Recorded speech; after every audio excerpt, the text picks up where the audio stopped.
युद्ध के मैदान में मुंह की खाने के बाद अब पाकिस्तानी सोशल मीडिया में अपने प्रोपेगेंडा का बेहुदा नाच दिखा रहे हैं। जी हां दोस्तों, सोशल मीडिया पर पाकिस्तान के कई लोग चिल्ला रहे हैं भारत ने मस्जिद पर हमला कर दिया। कुछ कह रहे हैं ये मुसलमानों पर सीधा हमला है। DGISPR के प्रोपेगेंडा से ग्रसित हमारे पाकिस्तानी भाईजानों और शहजादियों को आज थोड़ा ज्ञान दे देते हैं। ऑपरेशन सिंदूर के बाद सोशल मीडिया पर पाकिस्तानियों ने आतंकवाद को मजहब दे दिया है। देखिए, भारत ने पाकिस्तान में चल रहे टेरर कैंप्स पर स्ट्राइक करके उन्हें तबाह कर दिया, लेकिन जब देश की बुनियाद ही उनके मजहब पर हो तो रेडिकलाइजेशन एक अलग लेवल पर चलने लगती है। जब इजराइल पर हमास ने 7 अक्टूबर 2023 को अटैक किया था, तब हमने इजराइल की रिटेलिएटरी एक्शन में देखा कि हमास ने कई स्कूल्स और हॉस्पिटल्स में अपने हेडक्वार्टर्स बना रखे थे। वो मासूमों को आगे करके आतंक फैला रहे थे। उसी तरह पाकिस्तान भी मस्जिद, मरकज, मदरसा, जो कि प्लेसेस ऑफ रिलीजियस वर्शिप और स्टडीज होती हैं, जहां मासूम लोग और बच्चे जाते हैं, उनको अपना टेरर का हेडक्वार्टर और ट्रेनिंग जोन बना रखा था।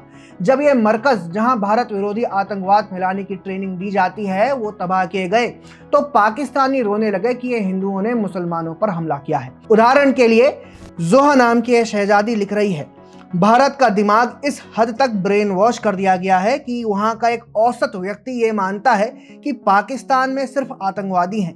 इसीलिए उनके लिए सोचना ठीक है कि उनके राज्य ने एक बच्चे को मार दिया और एक मस्जिद पर हमला किया है। इस पर विश्वास करना और उससे मुंह मोड़ना सच्चाई से कहीं ज्यादा आसान है। अरे जोहा दीदी, पहली बात, हम थोड़े ना कह रहे कि तुम सब आतंकवादी हो, वो तो तुम सबकी इमेज ही ऐसी हो गई है कि अब हम क्या करें। ऊपर से अगर तुम मस्जिद में आतंकवादियों को पालोगे तो फिर इसमें गलती किसकी है, हमारी या तुम्हारी?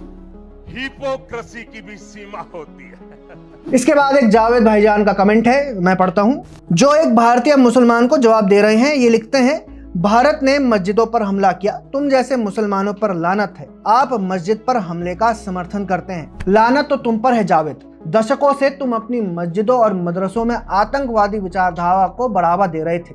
कभी तुम्हें यह ख्याल नहीं आया कि खुदा की जगह में मजहबी हत्यारों को पनाह नहीं देनी चाहिए, लेकिन आज बिलबिला रहे हो। इसके बाद है एक मीर मोहम्मद अली खान, जो लिखते हैं कि इन्होंने एक मस्जिद पर हमला किया, कावर्ड्स, कावर्ड इंडिया।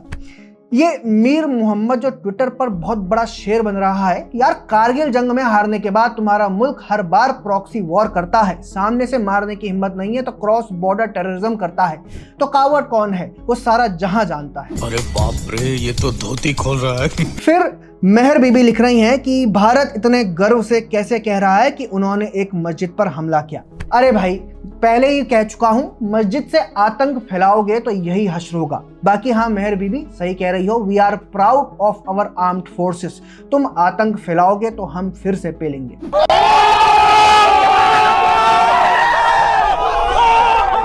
अब इसके बाद फारूक मियां लिखते हैं, नागरिकों की मृत्यु हुई, एक महिला और बच्चे की मौत हो गई है। दुखद है, बहुत दुखद है। लेकिन तुम खुद सोचो, एक ऐसी जगह जहां बहुत लोग आते जाते हो, वहां से तुम आतंकवादी गतिविधियों को अंजाम दो तो फिर रिस्क तो रहेगा ही। और वो अलग बात है कि भारत ने भले ही बहुत ध्यान से ऑपरेशन किया, एकदम प्रिसाइज स्ट्राइक, ताकि सिविलियन कैजुअलिटी कम से कम हो। इस पर तो भारत के धैर्य की तारीफ होनी चाहिए। मस्जिद को ढाल बनाकर आतंकियों ने खुद अपने मजहब की तौहीन की। सवाल ये नहीं है कि हमला मस्जिद पर हुआ, सवाल ये है कि आतंकी मस्जिद में क्यों छिपे हुए थे। जवाब साफ है, मकसद सच्चाई दिखाना नहीं, मुसलमानों की भावनाएं भड़काना है। हैरान करने वाली बात तो यह है कि पाकिस्तान में लोग आज सुबह सुबह फिर उसी मस्जिद में नमाज पढ़ने पहुंच गए। अब आप ही बताओ दोस्तों, जब इन्हें पता है कि वहां आतंकी पल रहे थे, भारत ने इसलिए वहां अटैक भी किया, फिर भी वे वहां नमाज पढ़ने वापस जा रहे हैं।